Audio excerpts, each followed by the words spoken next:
샬롬, 샬롬. 오늘날처럼 이렇게 모든 사람과 환경 가운데 샬롬이 필요할 때는 없었던 것 같습니다. 오늘도 이 양식을 함께 먹고 나눔으로 여러분의 삶 가운데, 여러분과 함께하는 모든 사람의 소통 가운데 샬롬이, 평화가 넘치기를 원합니다. 사랑을 아는 사람과 사랑을 살아내는 사람은 같을까요? 다를까요? 뭐라고요? 네, 다르다고 말씀하시네요. 사랑을 아는 것과 사랑을 살아내는 것은 하늘과 땅의 차이입니다. 우리는 하루 종일 직장에 나가거나 장사를 하거나 각자 맡겨진 과업을 열심히 함으로 사랑하는 사람을 지키고 보호하겠다고 그런 일을 합니다. 그런데 정작 그 사랑하는 사람과 보낼 수 있는 시간이 없습니다. 사랑하기 때문에 사랑한다고 생각하기에 그 일을 감당하고 있는데 실제로 사랑이 안 나오는 겁니다. 사랑이 없습니다. 그래서 본인도 괴로움을 당할 뿐만 아니라 그 주변의 사람들도 어려움을 많이 겪습니다. 제가 말씀을 드렸죠. 사랑을 아는 것과 사랑을 하는 것이 아니라 사랑을 살아내는 것이라고 말씀드렸습니다. 우리 안에 사랑이신 하나님이 아버지로 임재하시고 예수 그리스도가 우리의 양식이 되어 우리에게 먹힘을 당함으로 우리 속에서 우리와 함께 살아내는 겁니다. 우리 안에 계신 그 그리스도를 우리가 드러내는 겁니다. 또 그분이 우리의 몸을 통해 드러나도록 우리가 우리의 거창스러운 모든 것들을 내려놓는 것입니다. 그럴 때 사랑이 스스로 살아냅니다. 우리가 사랑을 안다고 합니다. 영생을 안다고 합니다. 구원을 이제는 받았다고 생각합니다. 그런데 알기만 하고 생각만 하지 그것을 온몸으로 경험하며 살아가지 못하는 이유가 무엇일까요? 아버지에 대한 깨달음, 예수 그리스도에 대한 깨달음을 우리가 온전히 우리 속에 울림으로 다가오지 못하기 때문입니다. 정말 세상의 변두리에서 잊혀져갔던 이 부족한 종을 하나님이 기억하셔서 나에게 말씀으로 찾아오심으로 제가 그 이름의 의미를 발견하게 되었습니다. 얼마나 큰 은혜를 받았는지 모릅니다. 나를 찾아오셔서 나의 이름을 불러주시며 의미를 부여해 주신 하나님의 은혜, 양식이 되어주신 그 예수 그리스도의 그 양식 되심을 먹어보니 너무나 좋아서 혼자만 먹을 수가 없기에 아무도 관심을 가지지 않고 있는 소외된 삶 가운데서도 날마다 끊이지 아니하고 여러분과 이 양식을 나누고자 분투하며 싸우며 나아가고 있습니다. 우리가 이런 말을 하죠. 부모의 말을 잘 듣는 자식이 어디 있느냐. 다만 부모가 하는 행동을 그대로 따라하는 자식만 있다고 말합니다. 맞습니다. 아무리 사랑에 대해서 이야기를 하고 영생에 대해서 이야기를 하고 도덕에 대해서 이야기를 하고 뭐에 대해서 이야기한다 하더라도 그 이야기는 그냥 마이동풍격으로 자식들의 키를 흘러갈 뿐입니다. 그러나 부모가 하는 행동, 무의식 가운데 부모가 하는 행동을 아이들은 어쩌면 그렇게 따라하는지요. 저에게도 손주가 있는데 그들은 보니까 꼭 엄마 아빠가 하는 행동을 그대로 따라합니다. 정말 깜짝 놀랍니다. 어떻게 그렇게 아빠를 닮아가는지 알 수가 없습니다. 이제 1살, 2살밖에 안 되는 아이들이요. 우리가 이 말씀을 들을 때 말씀 되신 예수 그리스도가 우리 안에 들어오심으로 말미암아 우리는 그분을 아는 것이 아니라 그분이 하던 행동들이 우리 속에 살아남으로 말미암아 우리의 삶 속에 그분이 사시는 것을 본인뿐만 아니라 주변의 모든 사람들이 목격하도록 하는 증인의 삶을 살아야 합니다. 이것이 바로 땅끝까지 이르러 내 증인이 되라고 하신 바로 예수님의 당부에 맞는 말씀입니다. 그 사랑 앞에서 예수 그리스도를 하늘의 양식으로 먹지 못한 사람은 하나님을 율법대로 알게 되어 감히 그분 앞에 대면하여 얼굴로 맞대어 볼 수 없지만 예수 그리스도의 십자가의 양식을 우리가 먹게 되면 하나님을 아버지로 깨닫고 인식하게 되어 그 사랑 안에서 하나가 되어 살아냄을 감당할 수가 있는 것입니다. 바울도 마찬가지 고백을 로마서 8장 35절과 39절에서 이렇게 고백했습니다.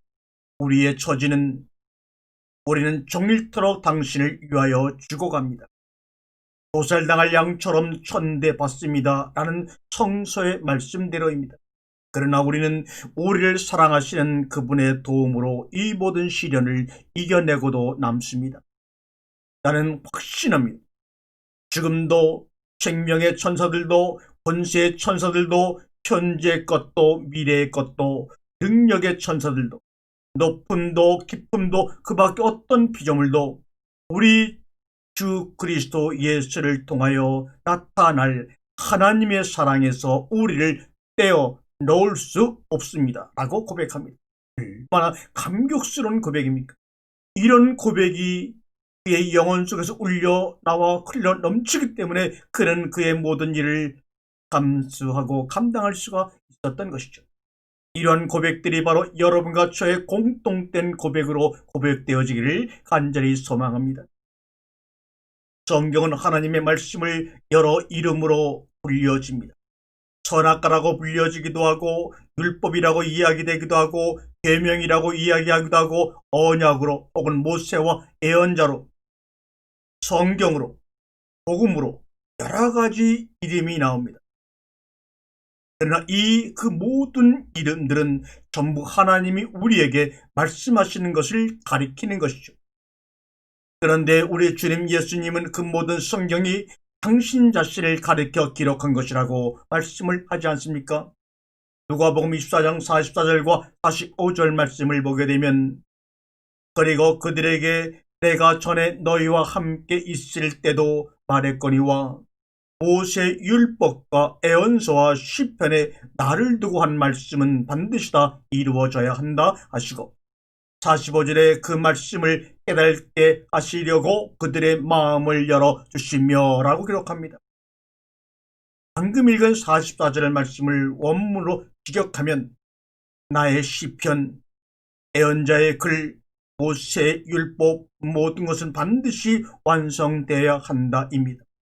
모세 오경이나 애언서나 시가서 중에 예수에 관해 기록되어 있는 어떤 정도 부분이 아니라 그 모든 것이 전부 예수의 책이라는 그런 말입니다.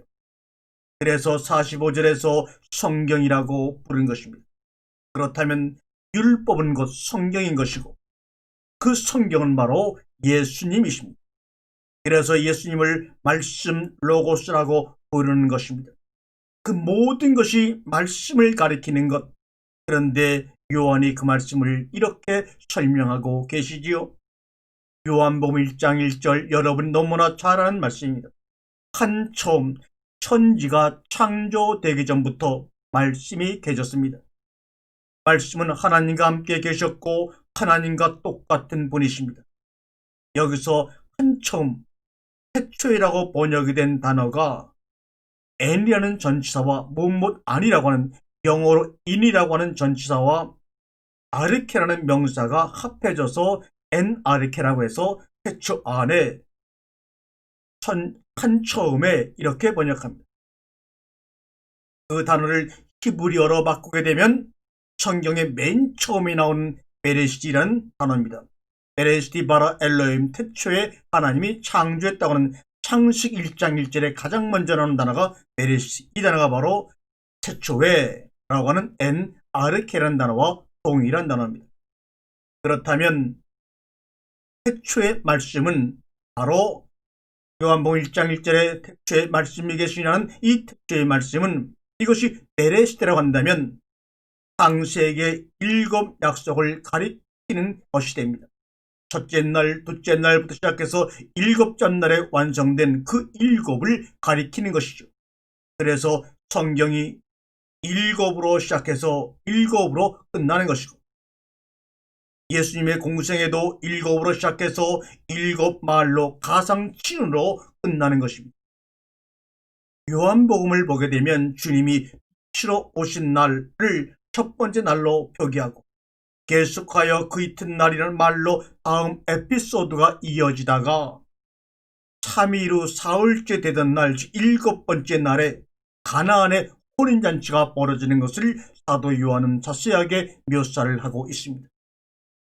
빛에서 시작하여 안식의 혼인잔치로 완료가 되는 것입니다.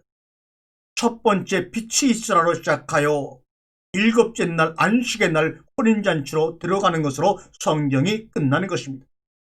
모든 성경의 내용은 이 안에 어느 부분을 차지하는 것이 이 밖에서 시기적으로 다른 사건을 기록하고 있는 것이 아닙니다. 그렇게 7으로 공생애를 시작하신 예수님이 십자가 위에서도 7말로 가상칠언으로 그분의 공생애를 완성하십니다. 그 7은 모두 하나님을 계시하는 언약의 말씀이었습니다. 그래서 성경이 그 말씀을 뭐라고 하느냐? 하나님이라고 부르는 겁니다. 그래서 성경이 그 말씀을 누가 하느냐? 예수님이라고 부르는 것입니다.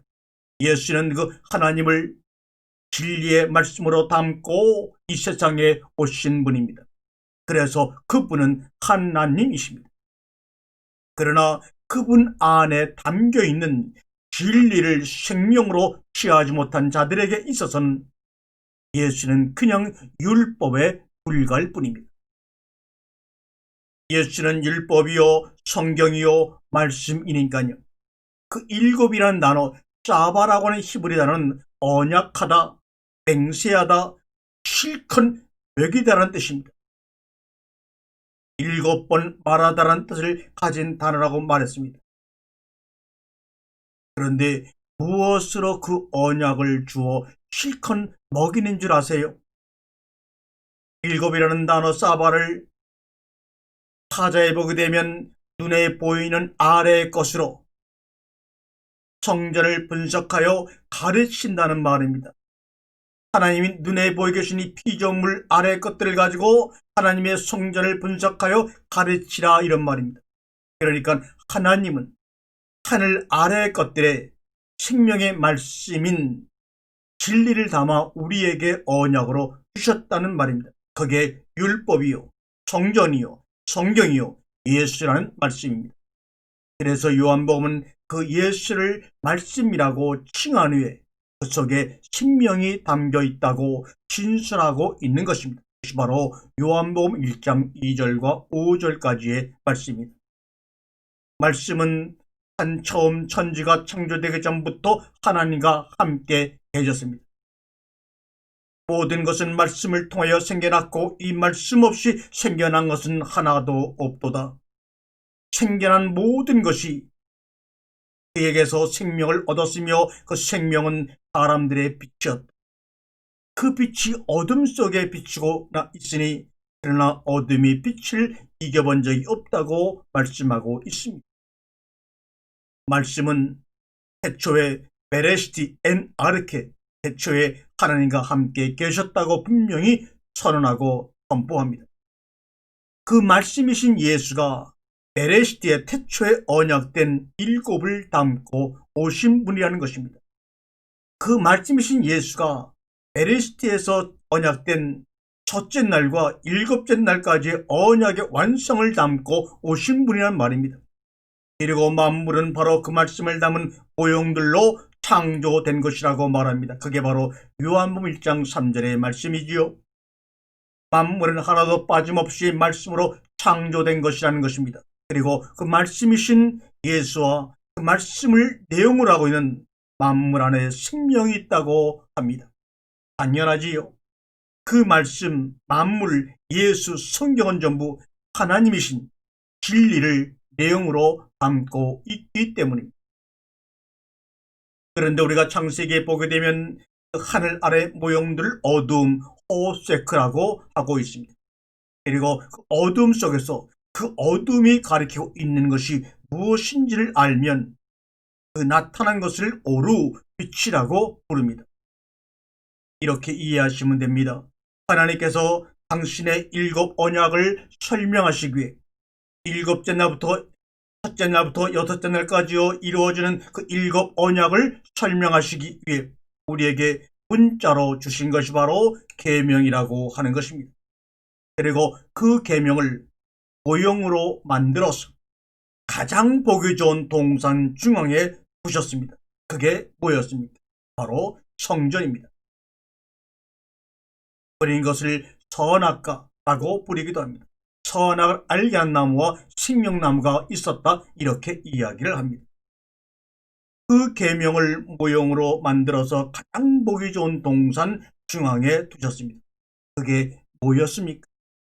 바로 성전입니다. 그리고 그 성전은 바로 예수님 자신인 것이고 또한 당연합니다. 그 성전이 말씀을 모형하는 것이고 그 말씀이 예수님이셨으니까 당연히 예수님은 자신을 성전이라고 하실 수밖에 없습니다. 그런데 그 계명, 그 성전을 겉으로만 표피적인 것으로만 눈으로 보이는 것으로만 받아버리면 그게 곧 뭐였습니까? 죄요, 호색, 어둠이었습니다. 그런데 그 계명과 성전을 진리로 볼 수 있는 사람에게 있어서 그 계명과 성전은 무엇입니까? 바로 오루 빛입니다. 그렇다고 이 역사 속에서 그 빛이 다른 것으로 제시될 수가 있나요?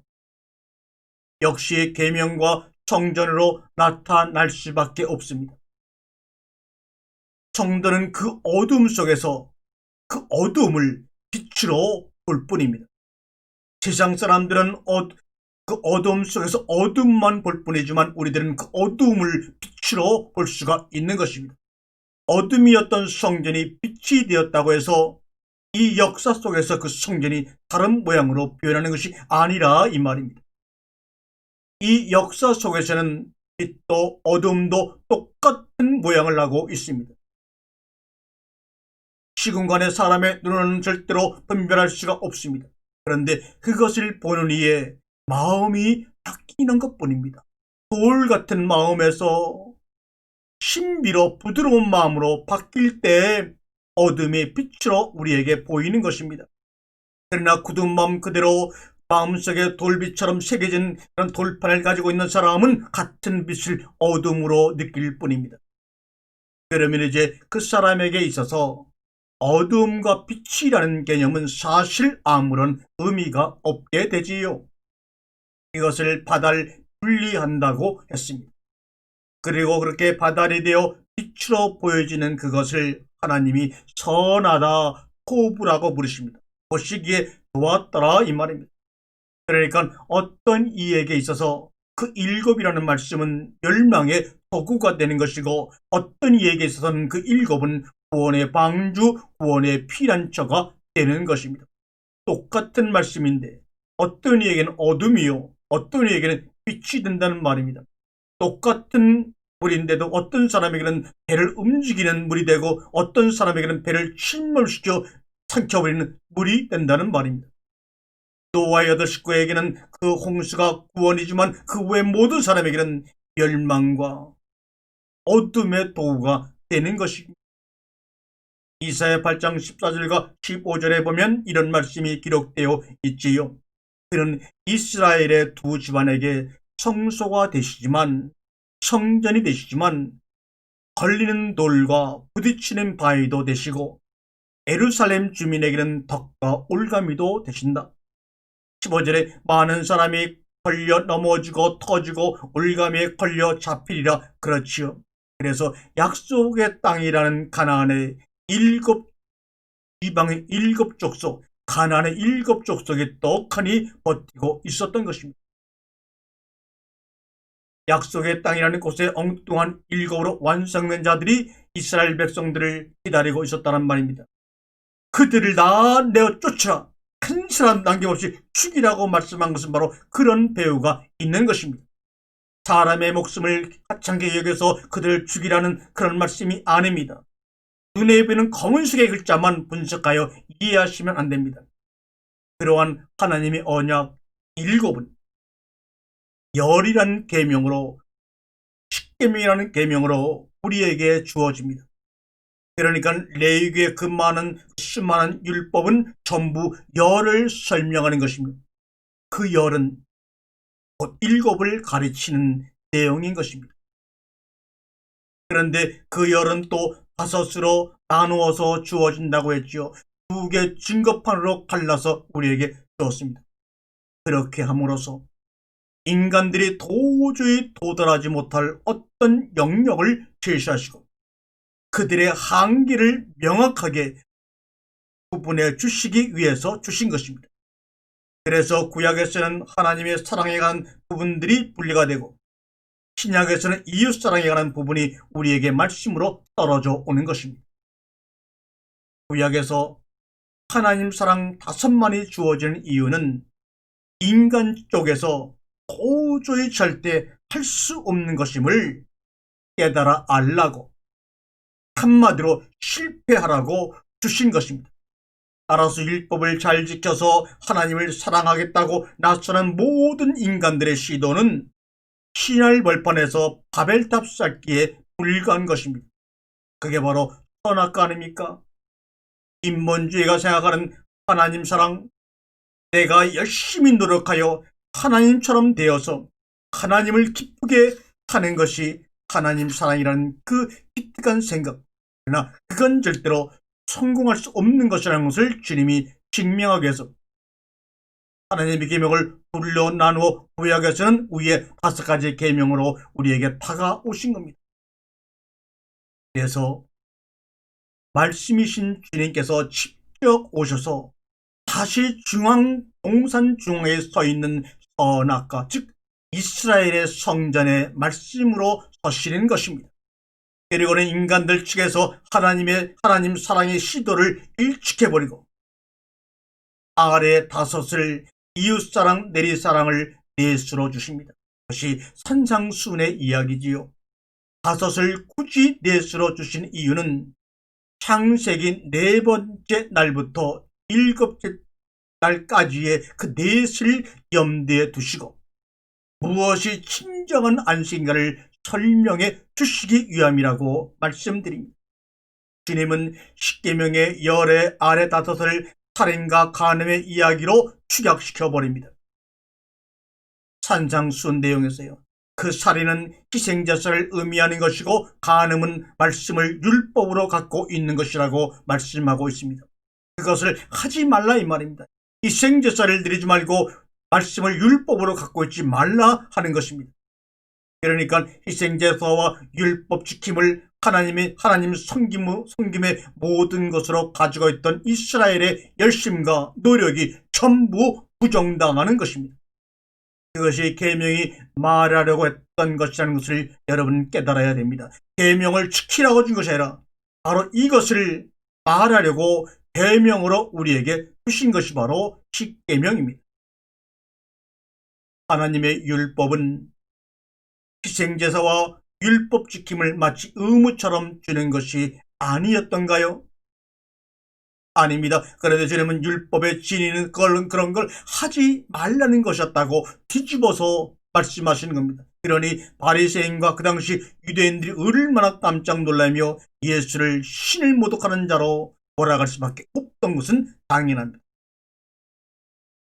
그런 것만 하지 말고 그것이 무엇인지를 깨달아 알라는 것입니다. 그래야 거짓 증거를 하지 않을 수 있다 이겁니다. 진리를 내용으로 보지 못하고 진리를 속으로 보지 못하고 그 진리를 담은 그릇을 그대로 이웃에게 전해버리면 그게 바로 거짓이라는 말입니다. 그게 바로 거짓 증거라는 말입니다. 다시 한번 말합니다. 진리를 그 속에 내용으로 보지 못하고 그 진리를 담은 그릇을 껍데기로 문자로 해석해서 문법을 분해해서 전해버리면 그게 바로 거짓 증거다 이 말입니다. 그러니까 거짓 예언자들은 자기가 메시아라고 하는 등 몇 년, 몇 월, 며칠, 몇 시에 지구에 종말이 올 거라는 등 엉뚱한 이런 미친 소리를 하고 다니는데 거기에 놀라는 사람은 또한 미친 사람이 아니고 무엇이겠습니까? 하나님은 이런 분이십니다. 진리는 이런 것입니다라고 제대로 전해지면 그것을 사랑이라고 부르는 것입니다. 그럴 때 사랑을 살아내는 것입니다. 그리고 하나님은 그러한 자들에게 내가 나를 사랑한다라고 칭찬을 해 주시는 것입니다. 왜냐하면 인간 측에서의 하나님 사랑, 위로 사랑은 불가능하다는 것이 구약을 통해 계명을 통해 입증되지 않았습니까? 그들의 하나님 사랑에 대한 열심이 십자가에서 하나님이신 예수 그리스도를 죽여버렸단 말입니다. 그럼에도 성경은 우리에게 하나님을 사랑하라 한단 말입니다. 왜요? 신명기 6장의 그 유명한 쉐마의 처음이 무엇입니까? 너는 마음을 다하고 너는 성품을 다하고 너는 힘을 다하여 네 하나님 야훼를 사랑하라 하고 말씀하지 않습니까? 그러면 어떻게 하나님을 사랑해야 한단 말입니까? 이런 딜레마가 어디에 있어요? 그래서 주님이 친절하게 소심하게 아주 세세히 설명해 주시는 겁니다. 내가 희생제사와 율법의 의미를 제대로 알고, 즉 성경과 예수와 성전의 의미를 제대로 알고 그것의 진리를 이웃에게 잘 흘려보내주면 그것이 바로 십계명의 위에 다섯 줄 하나님 사랑을 완성하는 자가 되는 거야. 이렇게 말입니다. 사랑이라는 단어를 히브리어에서 찾으면 아하브입니다. 아가페라는 단어가 히브리어로는 아하브입니다. 그 단어는 성전을 말씀하신 하나님 혹은 성전을 말하는 사람이라는 뜻입니다. 하늘의 참 성전을 진리로 잘 전해주면 그것이 바로 아하브, 사랑이라는 말입니다. 그래서 요한사도가 하나님은 사랑이시다라고 분명하게 기록해 놓은 것입니다. 하나님을 우리 인간 이성의 수준에 맞게 말씀해 주신 것이 진리잖아요.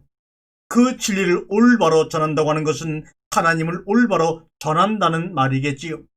그것이 그 이름을 망령되이 일컫지 않는 것이고 그분을 다른 신으로 섬기지 않는 것이며 그분을 우상으로 섬기지 않는 것 아닙니까? 그리고 그분을 나에게 생명을 주신 부모로 공경하는 것이고 그게 바로 안식이잖아요. 그렇게 십계명의 하나님 사랑의 부분은 창세기에서의 그 안식으로 이해가 되어져야 하는 것입니다. 거기에서 안식의 개념이 처음 등장하기 때문입니다. 그런데 그 창세기 안식은 넷의 마지막 완성으로 두어졌단 말입니다.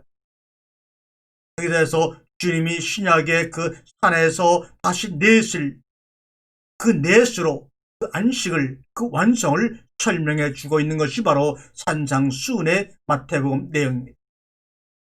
그리고는 이게 바로 온전이라고 확인도장을 찍어 인을 박아 주십니다. 그러니까 하나님의 말씀은 사랑으로 완성이 되는데 그 사랑은 하나님의 사랑을 온전히 이해하여 이웃에게 흘려주는 사랑인 것입니다. 이웃을 사랑하는 사람은 이웃에게 해로운 일을 하지 않습니다. 그러므로 사랑한다고 하는 것은 율법을 완성하는 것입니다. 그리고 이것이 바로 하나님 사랑인 것입니다. 당연한 것이 우리는 하나님이란 존재에 대해 전혀 알 수가 없습니다. 그런데 어떻게 그 알 수도 없는 존재를 목숨을 걸어 사랑한다고 할 수가 있습니까? 그건 특칙이요 관념이요 생각뿐입니다.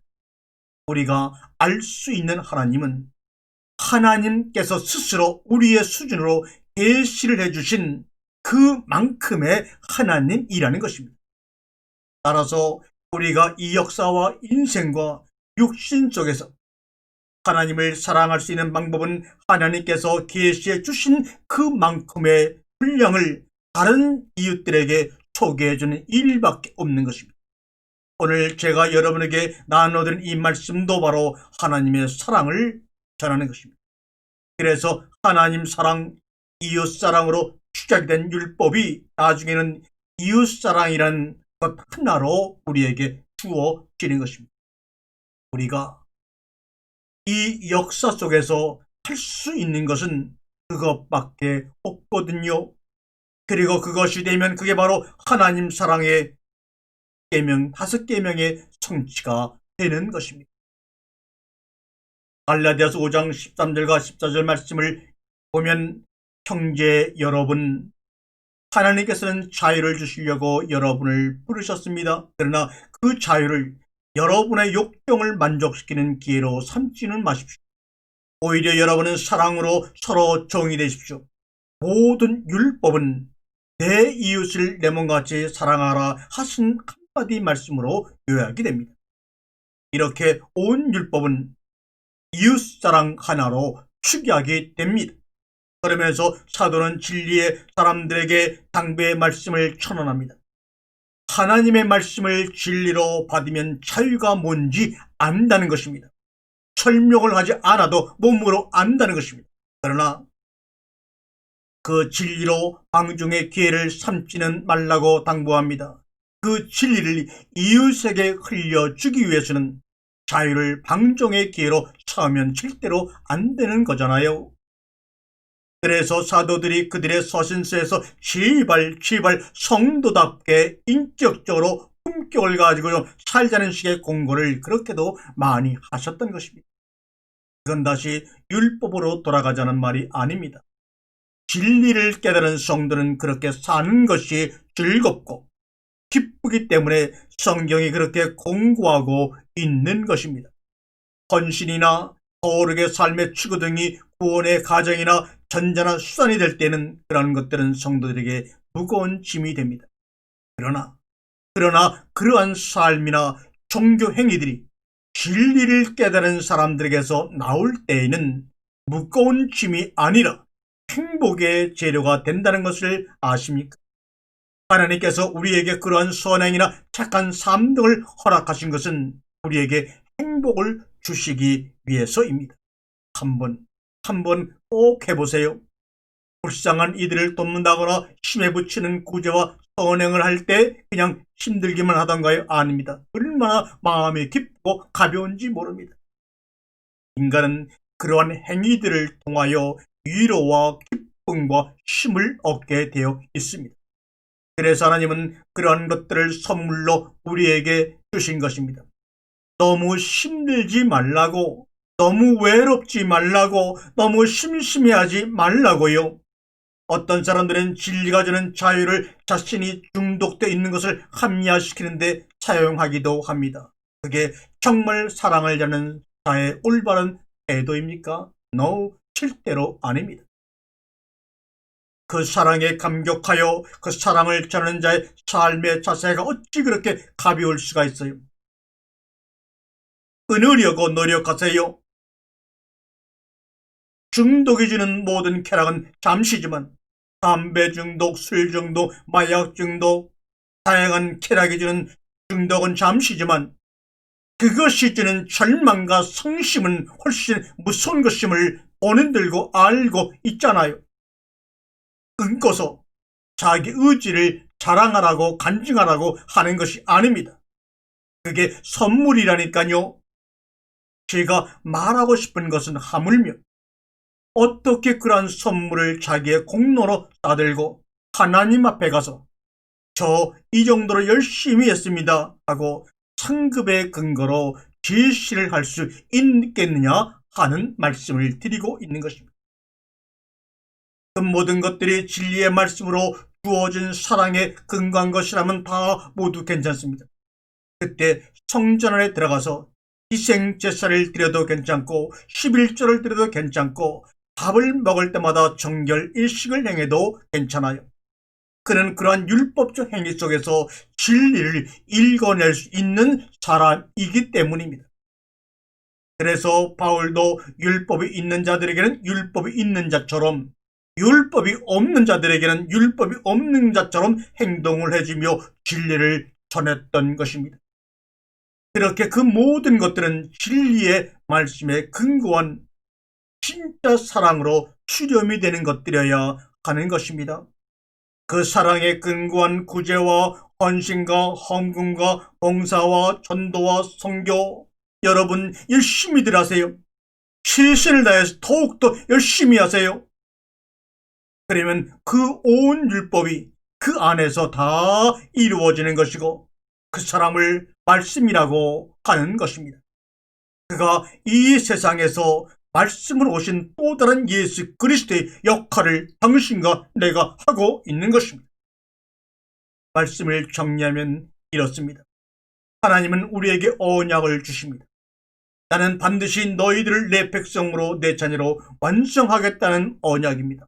그래서 너희들을 내 안식으로 거룩한 땅으로 불러들이겠다는 언약입니다. 그 언약이라는 단어가 일곱이라는 말이라고 했습니다. 그래서 그 언약이 일곱으로 우리에게 첫째 날, 둘째 날, 셋째 날, 넷째 날, 다섯째 날, 여섯째 날, 일곱째 날로 주어지는 것입니다. 그리고 그 언약의 내용을 구체적으로 설명해 주신 것이 율법입니다. 이것을 이해하기 쉽게 열로 모세에게 주신 것입니다. 그 열은 다시 위의 다섯과 아래의 다섯으로 구분됩니다. 위의 다섯은 하나님 사랑이라는 하나의 계명으로 모아지고 아래의 다섯은 이웃사랑이라는 또 하나의 계명으로 모아집니다. 그래서 주님은 그 열을 둘로 우리에게 제시해 주셨던 것입니다. 그런데 그 아래의 다섯은 다시 넷으로 산상순에서 우리에게 주어집니다.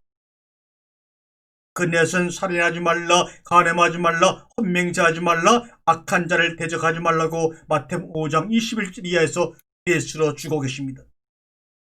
그리고 그 넷은 다시 하나로 모아집니다.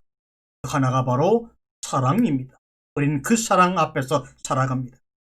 그런데 그 사랑은 위로 사랑이 아니라 내리 사랑입니다. 내가 하나님을 사랑하고 섬기는 것이 아니라 하나님이 우리를 말씀으로 먹이고 섬기고 사랑하며 빛을 갚아주십니다. 그리고 그 사랑이 온전한 말씀으로 이웃에게 흘러 넘쳐갈 때 그 이웃이 생명의 생수로 다시 살아납니다. 그것이 바로 사랑 아가페 아브입니다. 그때 하나님은 내가 나를 진정으로 사랑하는구나 하고 위의 5계명을 온전히 성취한 자로 여겨 주시는 것입니다. 그렇게 하나를 가진 자가 되면 그 사람을 뭐라 그러냐? 바로 하나님의 아들 모노게노스라고 하는 것입니다. 그 아들을 그 아들들을 8이라고 부르는 것입니다. 7을 완성하고 거기에서 나온 자들이란 뜻이 바로 8입니다. 주님이 8째 날에 부활하신 것이 바로 그러한 이유입니다. 그래서 노아의 홍수 사건 이후에 남은 자들의 모형으로 방주에서 나온 자들도 8입니다. 그들은 이제 노아의 방주에서 나와가지고 이제는 제물을 바치는 자가 아니라 제물을 함께 나누어 먹는 자가 되는 것입니다. 그게 바로 화목제입니다. 하나님과 화목된 이들만의 멋진 만찬의 축제. 그래서 노아의 홍수 이후에 8사람들이 고기를 나누어 먹는 것입니다. 그 고기가 바로 히브리어로 베헤마라고 합니다. 단순히 그때부터 육식이 시작됐다는 것을 의미하는 말이 아닙니다. 예수가 방주가 되어 하나님의 택한 백성들을 품고 저주의 비에 맞아 심판의 바다에 빠져 죽습니다. 바로 유월절 어린 양입니다. 십자가입니다. 그것으로 하나님과 하나님의 백성들이 화목되어 하나님의 아들을 넣어서 하나님과 함께 만찬을 제물로 드리던 그 고기를 하나님과 함께 먹는 화목된 자들이 되는 것입니다. 그래서 노아의 방주 후에 고기를 먹으라고 말씀하신 것입니다. 이것이 바로 그 진입니다. 아시는지요? 오늘도 그 사랑 앞에서 우리는 모두 주님과 멋진 만찬을 나눠 먹는, 이제는 희생제사를 드리는 것이 아니라 우리 자신이 산 제물이 되어 하나님 아버지와 함께 멋진 만찬을 먹으며 날마다 손을 잡고 춤을 추는 멋진 사랑이 된 자들, 아가페 토이가 바로 저와 여러분들입니다. 아멘.